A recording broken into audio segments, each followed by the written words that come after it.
That's right, we did that. Hello, I'm Mark McIntire, and welcome to Freedom Matters. I am your host of the show, and of course, what we do here, as you probably already know, is we invite guests that have an influence globally on ideas, and I cannot think of a better guest than what we have today, an individual who is known all over the globe. He's not only a writer, he's not only a public intellectual, he's not only a professor, he's also a great guy who I got to know. He lives here in Santa Barbara now. And Dr. Michael Shermer is my guest today, and we're going to have a great conversation where Dr. Shermer drills down into his concept of freedom and how it relates to all the things that he does. We have, of course, his book on display here. Today we're featuring, we're going to give away actually 2 of these books that Dr. Shermer has signed. The 33rd person on Facebook who actually likes and shares, that's both and, likes and shares, will contact you and you're going to get an autographed copy of the book. Also, Dr. Shermer is the publisher of Skepticmagazine. If you haven't subscribed to this, you're going to find articles that are very interesting on a wide variety of topics. Not just heavens on earth or not just the afterlife, which is what I'm discussing today. So without any further ado, I want to welcome Michael Shermer to our show, Freedom Matters. Thanks for having me, Mark. Yeah. Nice to see you again. Yeah, I credit you with you got here 2 years ago.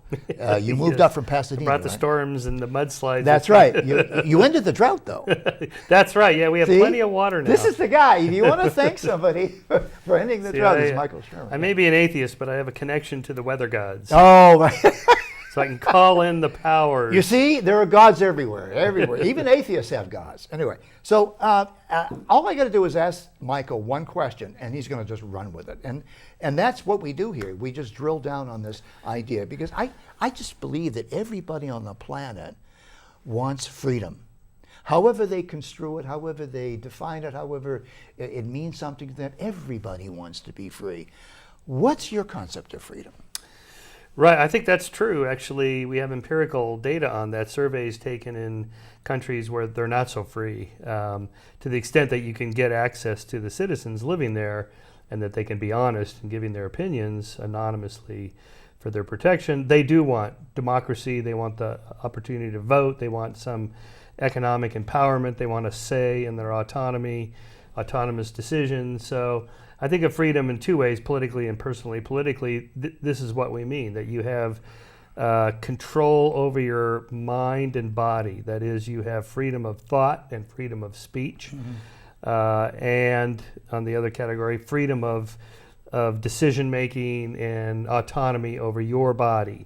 Whether it's reproductive rights for women, for example, or economic choices that you make in the marketplace. These are the kinds of things that the West has done a fairly good job of finding the right balance between government regulations of the rules of how we're going to engage with one another, because you need some rules, obviously, but not so many that there's too much freedom sacrificed. And I think we have a pretty good balance here. I mean, the pushback between conservatives and liberals, Democrats and Republicans and so on, I would like to see a little more in the direction of libertarian or classical liberal, reducing the size of the government. We're not asking for anarchy. We don't want to go to anarcho-capitalism or any of these kinds of extreme examples. Just dial down the regulations and controls over people's personal lives and dial up the freedom. And I was just recently rereading the Federalist Papers. Actually, I took a course. The teaching company has courses in the history of the Constitution and how it came about, and one of them is on these debates about to what extent the federal government should be empowered to do things. Yeah. This whole business of Trump wants the billions of dollars to build his wall. He can't just authorize that. Congress. No. That goes all the way back to the Federalist Papers. They are arguing, well, who has control of the purse strings? Can't give it to the president because we know what people in power do. So we got to disperse it over a large number of people. Anyway, that's that kind of debate, like states' rights versus the federal government versus individuals. That's an ongoing process. So you have this idea of freedom for. Do you also have a concept of freedom from? Am I free from tyranny? Am I free from coercion? That's right. Absolutely. Yeah. So there's positive and negative freedoms in this.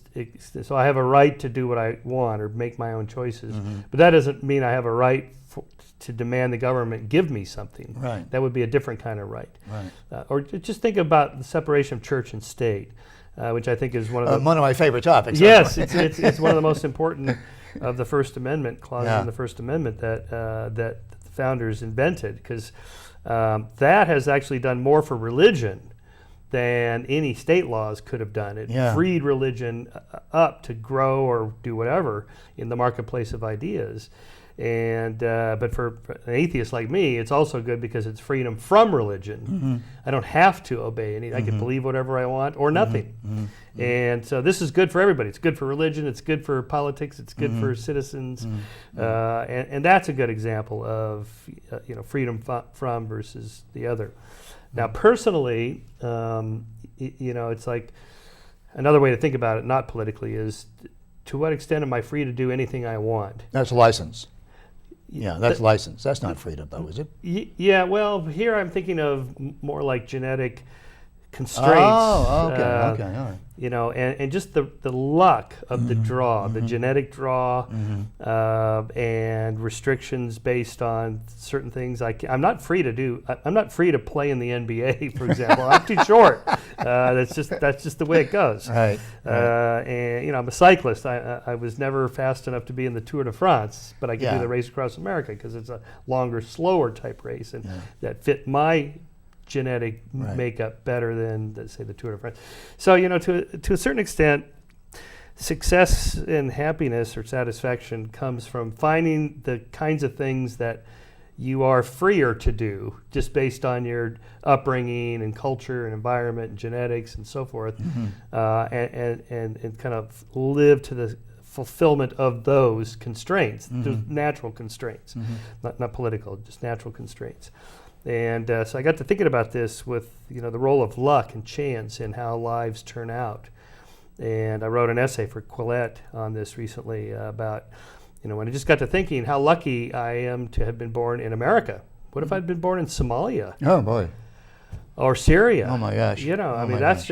I had no say in that. I can't take credit for that. No. None of us filled out papers before we were born. That's right. I didn't get the paper. I didn't sign a Boston Irish Catholic. I didn't get that. That's right. We don't realize that. Now, you teach a class in Skepticism 101. How does your concept of freedom relate to your skepticism? I'm fascinated by that. I really am. Oh, well, so my class at Chapman University is primarily teaching critical thinking. Right. I should teach that too. So and it's important. Although I don't usually use that phrase because it's so overused, and students, eyes glaze over when you say we're going to do critical thinking today. Right. What? But no, we're going to do science and reason and answer questions like, what is truth? How do you know anything is true or false or fake news? What's real news if there's fake news? What do these things mean? So here, I'm trying to equip the students with skills that they can take into the world when they encounter things that I can't anticipate. Right. Some claim somebody makes. So I can't tell them, this is what you should think about these things. No, how you should think about things. Then you go ahead and do it. Apply those tools that we've developed. So you're actually giving them the tools, the mental equipment to learn how to learn on their own. That's right. Without you. That's right. So you're a professor who's trying to put himself out of business as quickly as possible. Instead of perpetuating yourself into business, right? That's right. That's interesting. Yeah. That's interesting. No dogmas. No. And the reason that I really like to talk with Michael Shermer about things is because he only requires two things. He requires logic and evidence.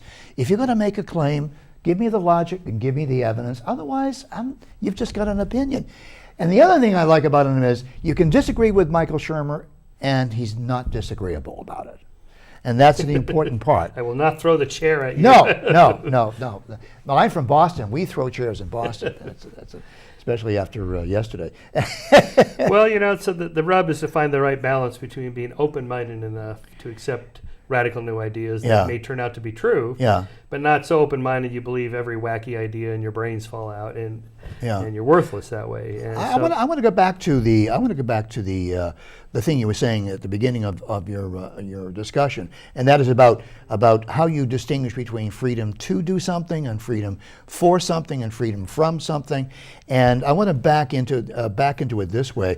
Do you think that we're really at the end of the intellectual fuel that was supplied by the Enlightenment writers?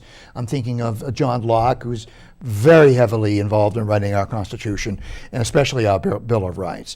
Do you think that we're running out of the gas that's in that tank?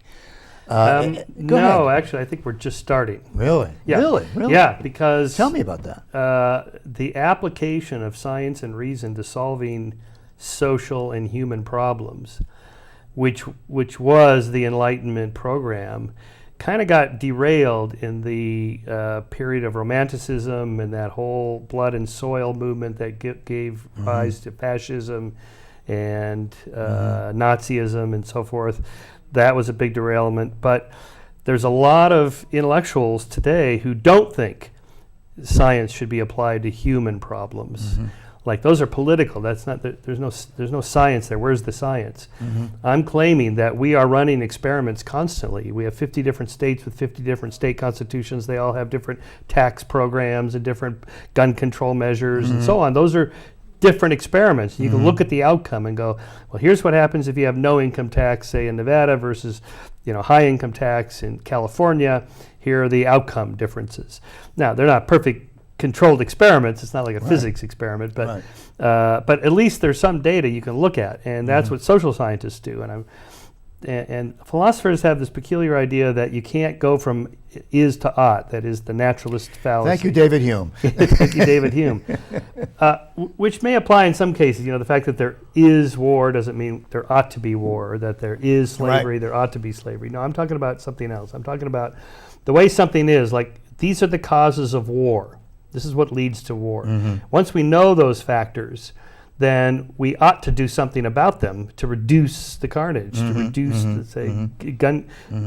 gun violence, for example. We know that people. But we also know, Michael, don't we, that even though people who know what the trigger points are to war, they still want war anyway. They go back to the blood and the soil thing. Yeah, well, do they want war? They want something. They want power. They want power. Or territory, they want or resources, power over somebody or else. Whatever. But so the counter to that is, well, of course, what we've been doing is basically renorming society such that dictators and autocrats are far less likely to succeed in gaining a toehold in a country. So take something like Venezuela that we're going through right now. That they were recording this. The current president is being challenged by the guy that probably really won the election, and he has the military. He's hanging on to the military because that's kind of old school 19th century way of thinking about power. It's like, I have the guns. Yep. But everybody else is piling onto them, except for Russia, still supporting him, that economic sanctions, we're not going to do business with you. And so we're going to basically make it impossible for people like him to remain in power. Now, as bad as that is, or North Korea or Syria, something like that, that used to be very common. This is the way most countries were run. Before, say, the late 20th century, when democracies really took off in the 70s. And now we're up to about 120 democracies in the world. And, a century before, there was, only a dozen or so real democracies. Yeah. So what happened was people realized we'll be more prosperous under this political system instead of that one. Let's do this and let's quit doing that. And that's progress. And that's, I claim, a kind of science. It's using science and reason to solve social problems. Yeah, in your book, which, by the way, Dr. Shermer also wrote another book called The Moral Arc. That's the other favorite book that I have. If you haven't read Why People Believe Weird Things, that's a very entertaining book, and a lot of people, I think Elliot Jacobson told me before we went on camera that was his start. That's how he got interested. That was my first book. That was your first book, yeah, and that was your launch book. But in this book, I think it's in the last chapter, chapter 12, I think it is, which is my favorite chapter of the whole book. Well, thanks. You actually suggest that we're getting better morally, that there's a sort of a moral maturation, largely to do, according to your views of things, because of science and technology. Can you tell me why that is? I think that's right. If we think of quantifying what we mean by moral progress, so things like more civil rights for more people in more places, civil rights, civil liberties, women's rights, gay rights, animal rights, and so on, those have all been expanding measurably, quantifiably, in country after country. And that's progress. Or the length of the average lifespan has been increasing. It's doubled in the last century. Or the number of people living in absolute poverty, which is, according to the UN, less than $1.90 a day. And that number has gone down by over half in the last 20 years, and it is on its way to zero by 2030, if not before, by UN projections. These aren't blind optimists or techno-billionaires making numbers up out of their head. No, this is what we're heading. Now, it doesn't mean making $2 a day makes you wealthy, but it's better than being dirt poor. Right. And that's progress. That just the rates of homicides, the rates of communicable diseases, all these things are down. Literacy rates are up. Health rates are up, and rates of smoking are down. Life expectancy. And so on. These are all due to science and technology, all of them across the board, including the ones that are just seem more politically motivated or structured. Still, that's a kind of science. It's like, okay, we're here to solve social problems. Yeah, it's interesting you keep using the word "a kind of science." There's a view out there that social science is an oxymoron. If it's social, it can't be science, and if it's science, it can't be social. What's your reaction to that? Well, I disagree with that, obviously. Okay, good. Well, I'm a social scientist. Finally, we got to disagree. Okay. Good. Well, I'm a social scientist by training. I know. Running experiments. Okay, we can't run experiments like politically with nations and states. Right. But you can use the comparative method. That is, these are things that already happened, and so let's look at the outcomes. So you compare, say, North Korea to South Korea. And we can't run that experiment and go, okay, for the next 50 years, you're going to be a democracy and you're going to be a dictatorship. Now let's see what happens. But it happened. So we can then back out of the history, the outcomes of these. And you can see the difference in this experiment from space. One is lit up and vibrant. And right there at the border, it just goes dark. Boom. These satellite pictures from space at night. And you can see it in the average height. North Koreans are 3 to 4 inches shorter than South Koreans, and that's due directly to the per capita GDP, which for North Koreans is about $1,100 a year. For South Koreans, it's about $19,000 a year. So we're talking, orders of magnitude difference in their incomes, which directly affects their quality of life. Right. Just the food that they can eat and the medicines that they can obtain. And that's the difference between a dictatorship and a democracy. Right there, that's an experiment. So we can accumulate data, we can extract data from social situations and scenarios, as you just did. And if we share the same concept of happiness and progress, then the data does kind of give us a science. Yes, that's right. Kind of. It's not exactly like going into a laboratory and mixing some chemicals together and blowing. Well, some again, stuff that's up. Laboratory science. Right. We can't control North Korea, nor can we control the UK. Look what they're having with the Brexit thing. I mean, that's just going crazy. Yeah, that's right. So we want to be free, but no, we don't want to be free. We want to be in Euro. We don't want to be in Euro. I mean. So here there are, as Sam Harris puts it, multiple peaks on the moral landscape. Okay, so there's not one right answer. Like, what's the right percentage of tax for income? There's no answer to that, but there is a way to get at the answer. For us, our tribe, our nation, our state, whatever, we're going to run with this experiment for all. We're going to try 8.5% income tax or 2% sales tax or whatever it is you're going to do, and then see how it goes. And then if we don't like it, at the next election, we'll change it. We'll bring in somebody new, and they'll change the laws, and we'll try that. So that's what Karl Popper called Conjecture and Refutation. That was the famous book he wrote, yeah. On describing how science works. Yeah. It's conjecture, you're spitballing ideas, throwing out hypotheses. Yeah. Let's try that, let's try this, run the experiment, see what happens, and then maybe that refutes the hypothesis, maybe it supports the hypothesis, and we continue with that hypothesis, or we reject it and we try a new one. Conjecture, refutation. That's really what democracy is. Mm-hmm. You know, we're going to conjecture this candidate or these sets of laws, and then refute them after with the next election or the one after or whatever. Yeah, I think one of the most practical and beneficial things that Karl Popper did for us was introduce the idea of falsifiability. Because prior to Popper, we were always concerned with verifiability. Right. How do we verify an idea or a theory or a hypothesis? But Popper said something very interesting. He said, unless we can construct how an idea would be falsified, then we really can't accept that idea. We have to be able to construct the conditions under which a thesis could be falsified. To me, that was a mind-blowing That's right. experiment. And one of the things I like to ask people I'm in debate with, or just conversation, is when they're giving me their theory about whatever. Yeah. Let me tell you my theory about Trump, or my theory about the Super Bowl, or whatever. You know, so I always just ask, well, okay, what would it take to change your mind? Mm-hmm. Now that's a good. way of I like asking that. what would it take to falsify your hypothesis. Exactly. But I don't say it that way. I just say, well, what would it, and people ask me all that. What would it take to change your mind about God? You know, I said, well, you know, That's a very interesting question. a large cash deposit in a Swiss bank under right. my name, say $10 million. That would do it. No, perfect parking. I prayed for perfect parking, and I got perfect parking. Free parking everywhere. Free parking everywhere. That would be a good that one. would be a God. That would be a God.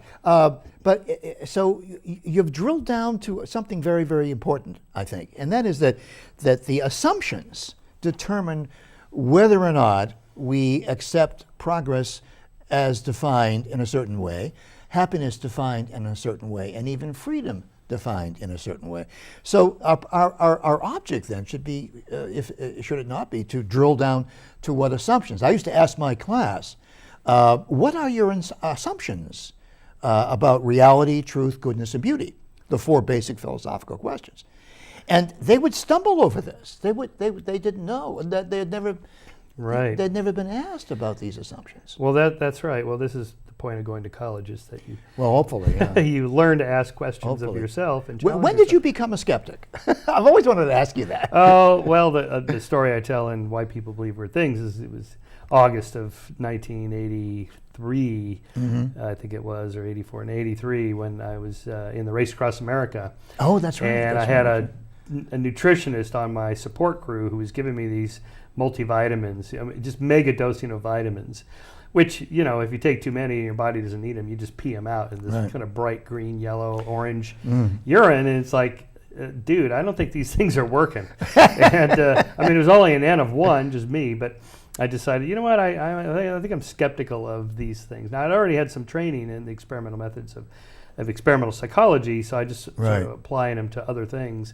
And that's the story I tell. Now, I became the publisher of Skeptic in 1992 when we founded the magazine. So officially Mr. Skeptic at that time. So I've been doing it over a quarter century now. But really, there's nothing special about skepticism. It's just science in this sense, that science, we start with the null hypothesis. That is, your claim is not true until you prove otherwise. Prove with a small p, small t, true. So if you say, look, I think Bigfoot's real, I say, well, that's nice. Show me the body.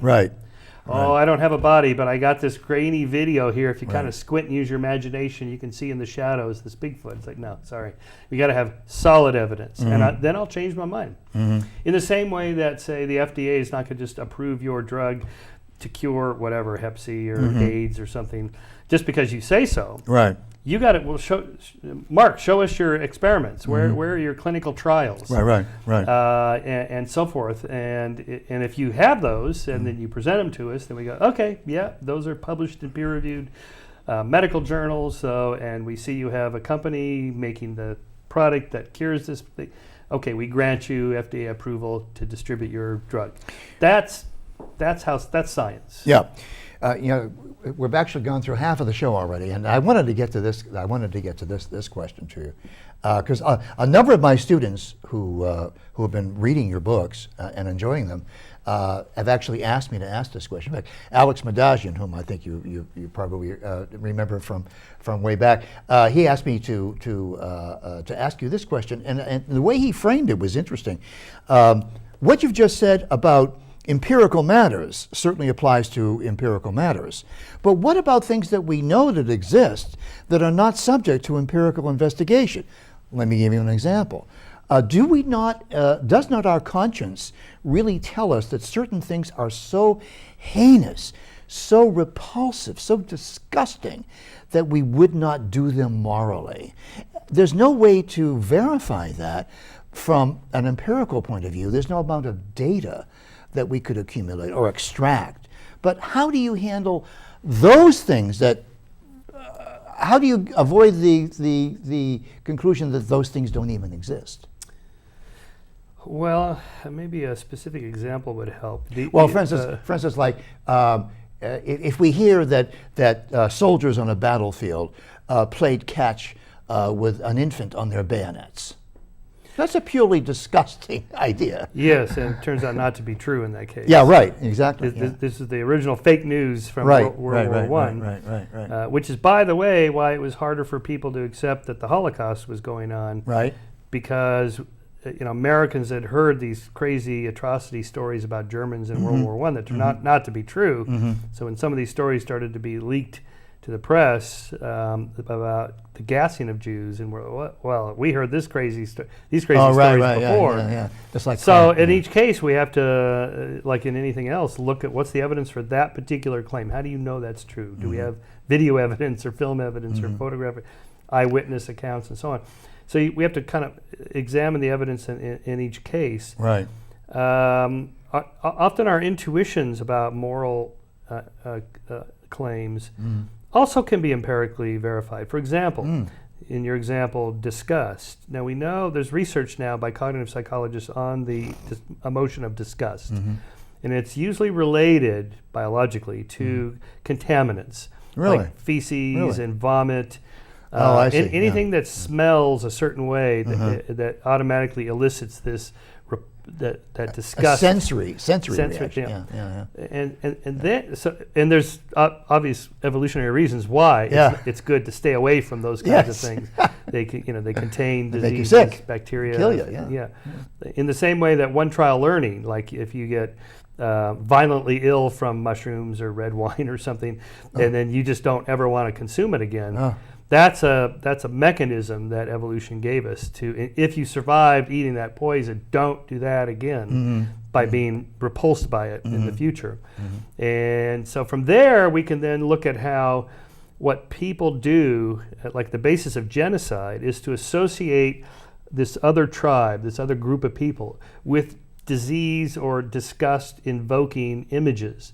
This is why, almost to the level of cliche, one group of people will describe another group of people as being vermin or rodents or bacteria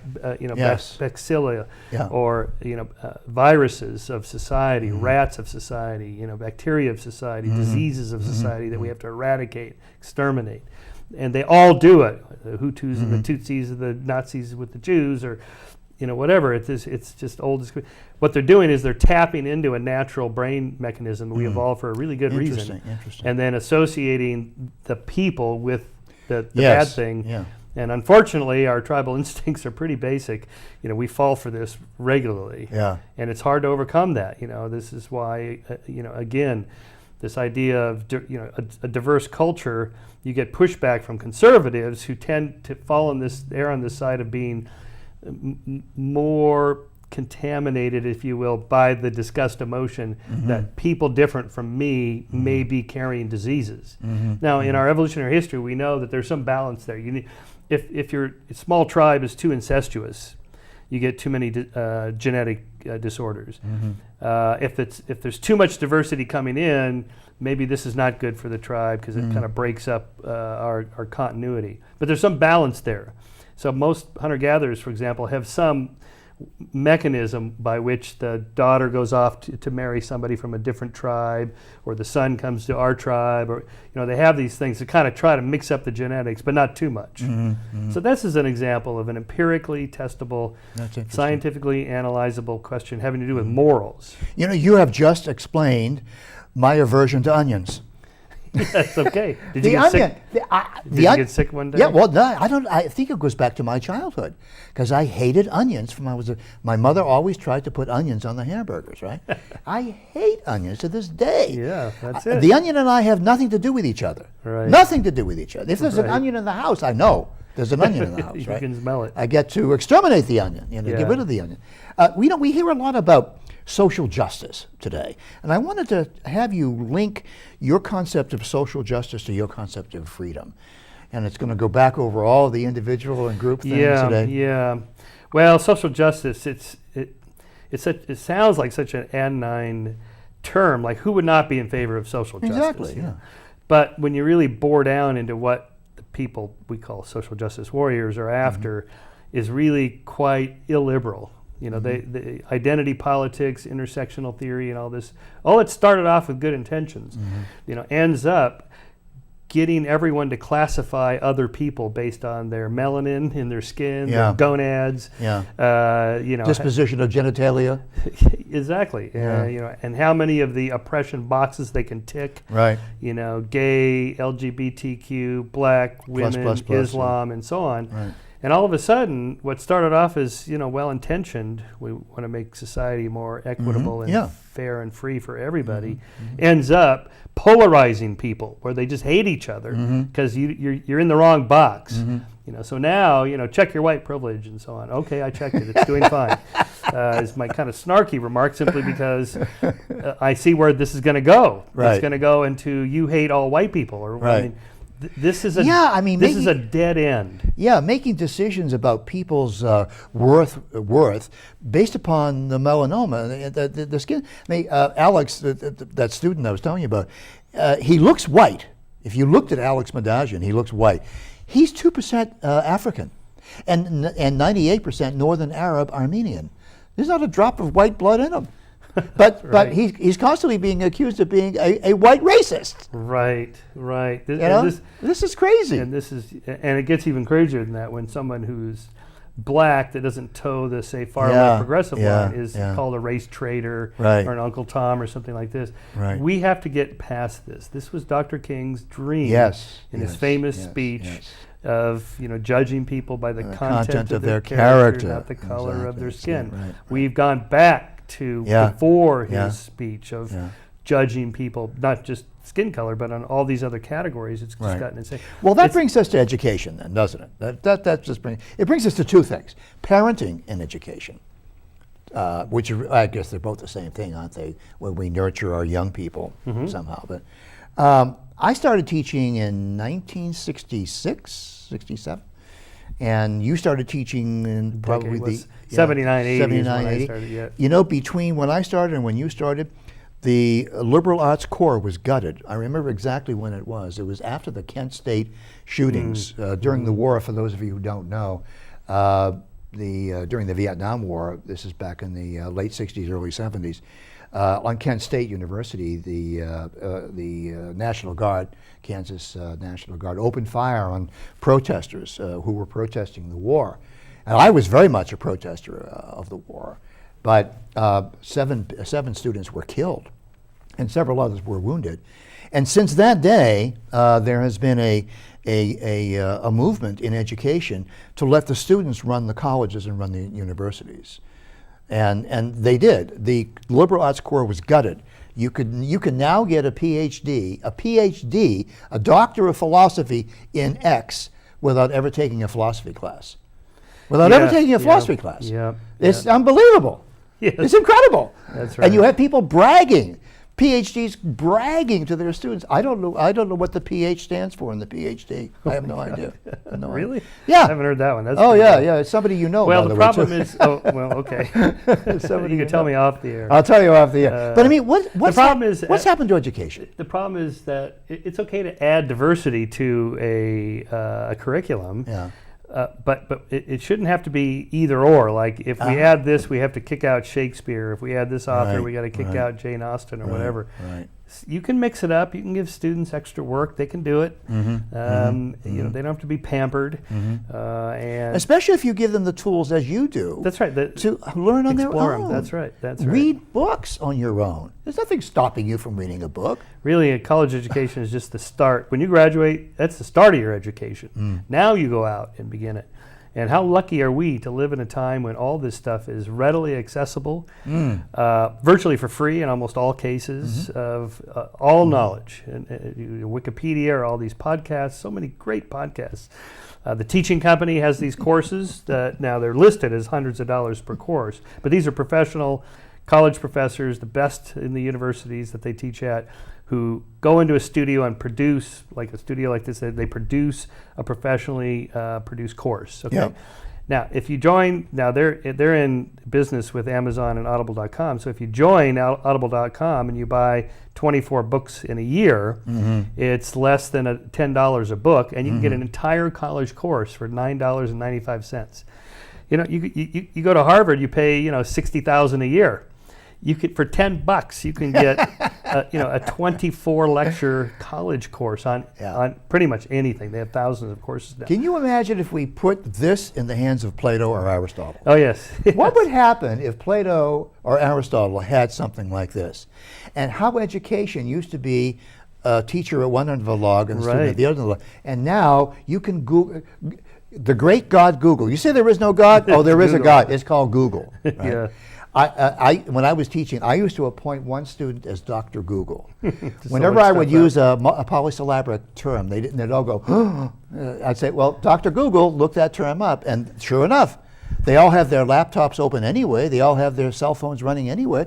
So I decided, I'm not going to fight it. I'm going to use it. Yes, that's right. That's right. But what's so now what's you can fill your empty time working out, hiking, cycling, running, vacuuming the house, whatever, listening to audio content. You don't have to watch it on YouTube. These podcasts are all available on Stitcher and iTunes and Google Play and so forth. And you just pop it in and you're off and running, getting free education. It's unbelievable how lucky we are. I want to run this idea by you. I think I told you over lunch the other day, there's a professor, Jason Hill, out of DePaul University in Chicago.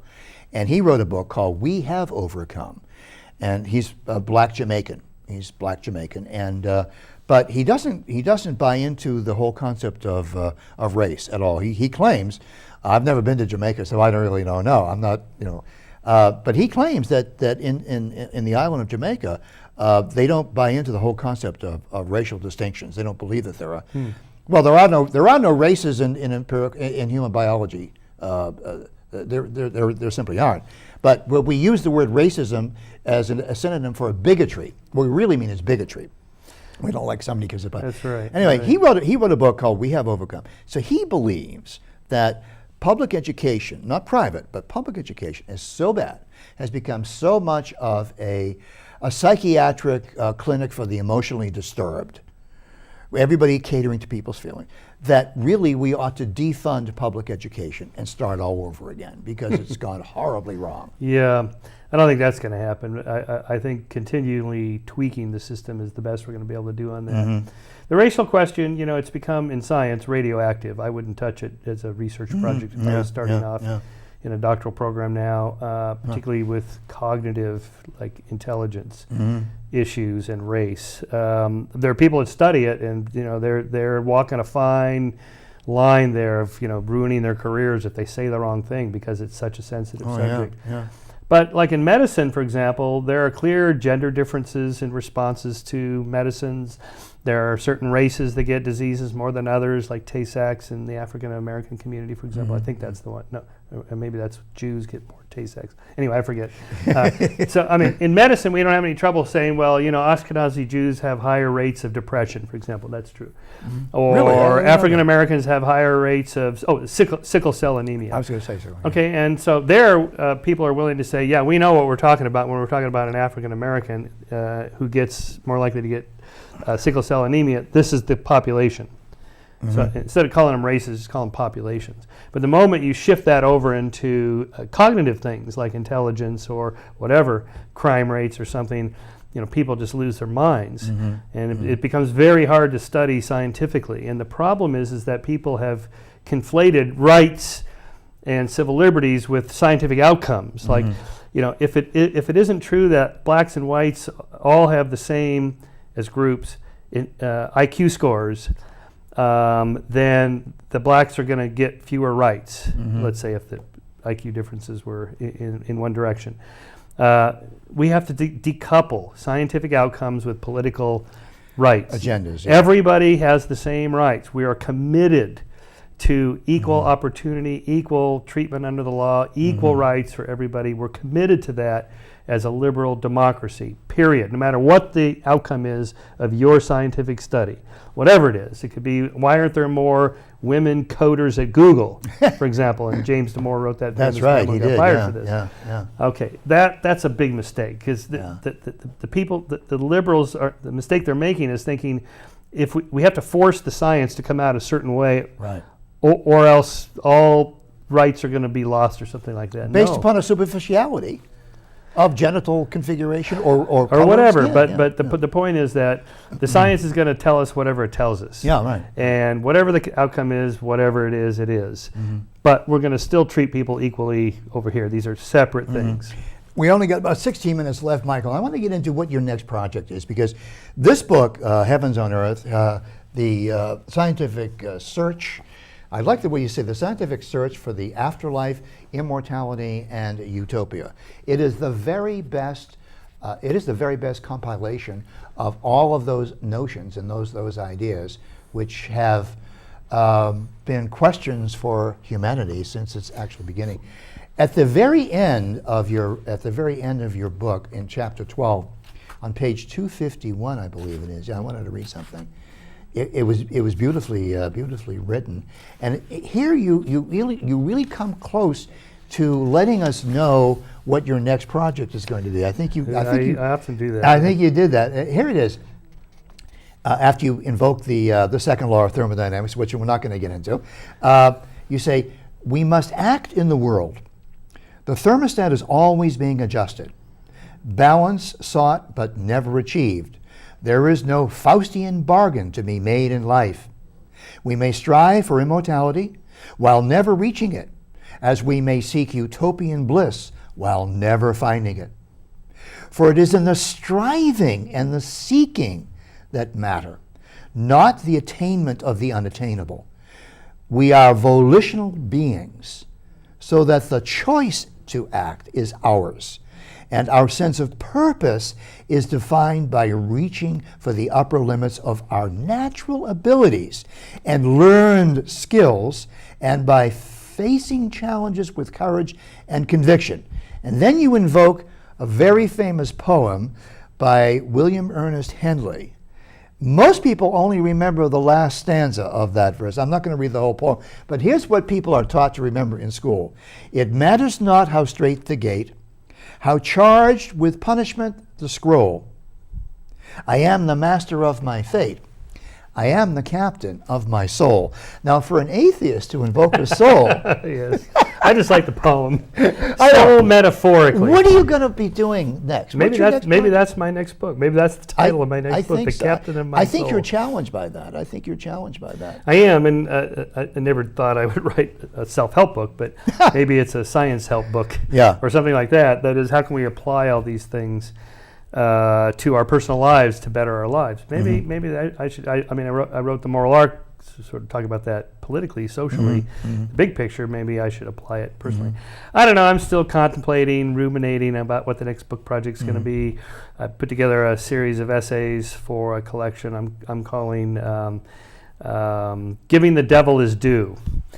Basically, who is the devil and what does he do? Well, this is free speech, free open inquiry. That's why you're the perfect guest on this show, because you are drilling down into the freedom aspect of things. Yeah, so I think that this is a series of articles I've already written and published, so I put them together in one volume. Yeah. The next big book, I really don't know. Actually, you may have just inspired me to. Maybe I will go that route, and I will call it probably the the captain. I am of the my master soul. of my fate. I am the captain of Maybe my master soul. of my fate is better than captain of. Or maybe I'll use them both. Yeah. Yeah, actually, that's a great poem. It's very inspirational. I remember reading it in the 8th grade, actually. You do? Sister Helen Yeah. St. Thomas was my homeroom teacher. I'm a product of Catholic education, as you can probably well, imagine. that can be very good. Yeah. My Well, wife was educated in a Catholic school in Germany, and her education was top notch. Yeah, they do a good product. I mean, they really do a good Yes, product. yes. Without that other side that they have. No, they have a few problems. Yeah, exactly. As Christopher Hitchens described it memorably as "No child's behind left." Oh my God! And he titled that. That book, was kind of vicious. That book he wrote on Mother Teresa, the missionary position. Yes. I don't have the balls to do that kind of stuff like he does. That he was fearless. But that's the freedom of speech. We should encourage people to say those things. Yep. I'm not saying that we should be impolite and be rude. No, but we should not suppress people from writing something like that. I believe that if anything, especially when people say really dumb things or racist things, broadcast it. Let the whole world know. I was just watching this documentary last night, Netflix, on Richard Spencer and Jared Taylor. These are the kind of founders, leaders of the alt-right, far-right. Yes. Sort of, they're close to being neo-Nazis. They are really out there. I mean, these are two of the most biggest assholes you'll ever meet. And the document is 90 minutes spent with these guys, camera crews following them around. And in a way, it's kind of good. I mean, you could either ignore them, which is fine. You don't have to invite them to speak at your conference or whatever, or your college. But the more that people see, this guy is an asshole. Right. Look what he is saying. Yeah. Tell everybody about it. And then if he's making factual claims, we're the race of high IQ, Jared Taylor says in this one speech. It's like, dude, it's a bell curve. And if it's just whites, half or below. Okay? They're idiots. They're morons. There's a bunch of white idiots on the left side of the curve. To say stupid things like that and correct it. Yeah. And just show this is why you're wrong. Yeah. And this is the problem with censorship is that, if somebody says, well, I think, blacks are less intelligent than whites, and you say, well, that's just a racist thing to say. Well, it is a racist thing to say. But is it true?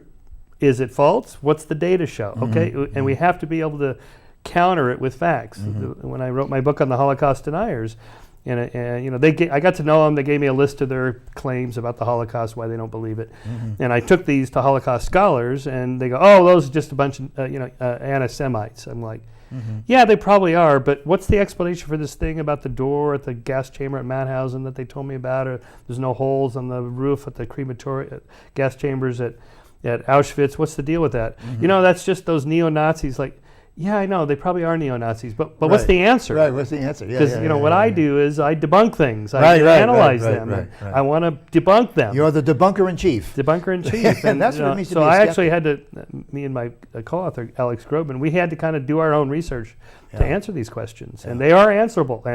And I can now say this is why David Irving is wrong about this, and this, rather than just say he's an anti-Semite, which he probably is, but that's not an answer. We've got about 10 more minutes. Some of my students have begged me to ask you this question, okay? Jordan Peterson. Why, I know you hang out with Jordan a lot, okay? You guys are buds. But why, they cannot understand why he's such a big phenomenon. Why is he a phenomenon? What's your view? Yeah, my view. You know the guy. I know Jordan. He's a good guy. He really means well. He wants to make the world a better place. He wants to help people. I mean, he's a clinical psychologist. That's what he did for a living for a long time. Right. Now he's a professional speaker. Right. Good for him. But and he's got the biggest classroom in the world now. He does. He's filling these theaters of thousands of people. 250,000 people in the last year alone. He's seen personally in live. It's unbelievable. Yeah. There are actors and actresses on stage who would love to have that. That's right. Right. Yes. And his payday. Right. Which is substantial. Oh yeah, he's not a $5 ticket guy. No. These are people that paid. Like I just did the one last week in Riverside. The one in Riverside, yeah. That my buddy and I drove out to see him. $175 a ticket, 1,620 seats sold out. Wow. Okay, so we're Do the talking math. hundreds of thousands of dollars in an evening. Okay, anyway. So what did he tap into? So what he taps into is, I think, a need people have for somebody to tell them to be strong, organized, and stand up for yourself. There's very little politics in his public talks. He became famous for opposing that political bill C-16 in Canada about pronouns. But he doesn't really go into, he doesn't talk about that stuff in his public talks. What he's mainly focused on, well, his 12 Rules of Life book. Really, this is all, he's basically Tony Robbins and Norman Vincent Peale and who's the other guy? Dale Carnegie. Dale Carnegie. Okay, but dressed up in academic, scholarly clothing. So he brings to that very basic message, which is just really simple and straightforward, and everybody's been saying the same thing different ways for decades. And he throws in there some, Genesis and biblical stories and myths and Nietzsche and Jung and Dostoevsky, and it sounds super highfalutin, and he's a very smart guy. He's Do you think he's a Jungian, Carl Jung? Yes, this concerns me. This is where I break with Jordan. The reason I'm bringing this up, for those of you who haven't read anything about Carl Jung, was he was a contemporary of Sigmund Freud, and actually a colleague of Freud, and studied with Freud, and advanced to a point where they diverged. They broke up, let's say, their partnership, mainly on the interpretation of dreams, as I understand it. Is that correct? That's right. Yeah, and but Jung developed this notion that there are archetypes, very much like Platonic forms in a way, that a chair is going to be a chair, a tree is going to be a tree, a human is going to be a human, a woman's going to be a woman, and a man is going to be a man. And do you see that? Yes. So here's gets at this question: what is truth? So for Jordan, when he says, well, if I ask him, did the resurrection really happen? And he goes off into a story about, the Jesus story about being crucified and resurrected, bearing your cross. It has to do with suffering. That life is hard, and you got to bear your cross. You got to bear your sins, and atonement and redemption and all this stuff. And it's like, yes, okay, but that's not what I mean by truth, like in a scientific way. But I see where he's going. That someone like Jane Austen or Shakespeare can tap into things that we kind of know intuitively are true about human nature. Because most of the great literature, what makes it great is that it taps into truisms about human nature and human society. Power, corruption, sex, violence. These themes appear over and over and over. And now there's a whole branch of evolutionary psychology on the study of literature, and what it's kinds of themes that come up over and over that are supported by evolutionary psych theories about human nature. So there, I think you could say, it's true. There was no Brothers Karamazov, really, and the book is not about Russian modernity. It's about something else. And if you're asking, is it literally true? You're missing the point of the story.